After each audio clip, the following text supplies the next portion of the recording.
Napaka-babe naman ng baby namin ngayon. Hi mga mare!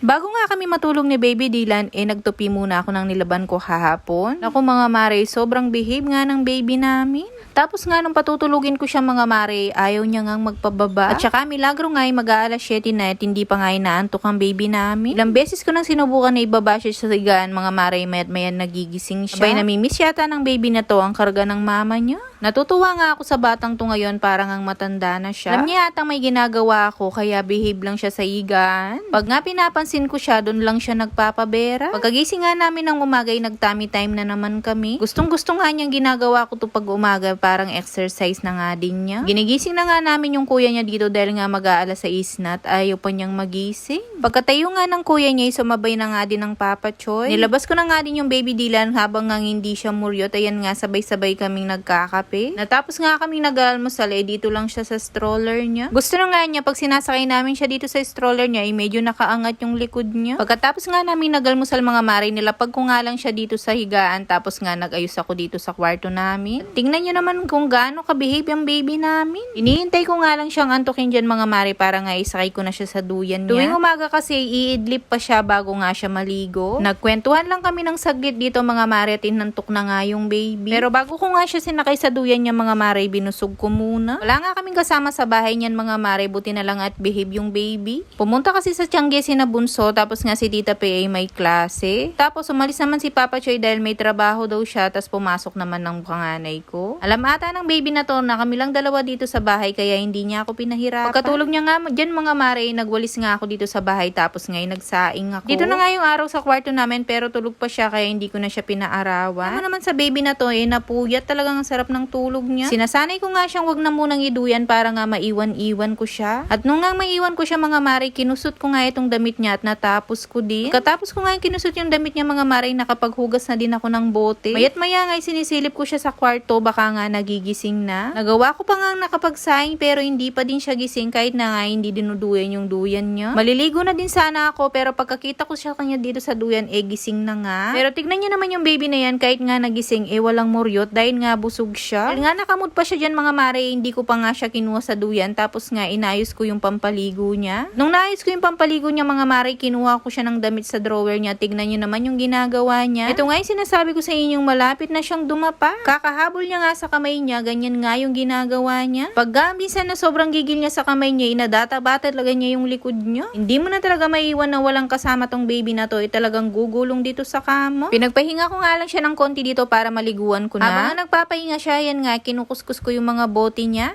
Eto nga, pagkatapos niyang naligaw mga maret, binusog ko siya, dito na naman siya sa duyan. Nagre-reklamo na nga yata dahil nga hindi umaandar yung duyan niya. Hindi ko na nga hinintay na tuluyan siyang magmuryot dyan mga maret, pinatulog ko na nga siya. Tapos nga, dumating na naman nga yung order naming diaper sa kanya. Nuko mga maret, pang 5 beses ko na atang pag-order ng diaper sa kanila. Napakamura kasi talaga ng mga diaper nila mga maret, ang ganda-ganda nga ng klase. Sinasabi ko nga sa inyo mga maret, kahit nga puno yung diaper nila, hindi nga basa yung puwit ng baby. Dahil nga maaksaya sa diaper si Dylan, talagang swak na swak sa kanya to. Ang ganda na nga ng quality niya mga mare, tapos napakamura pa. O siya mga mare, yun lang.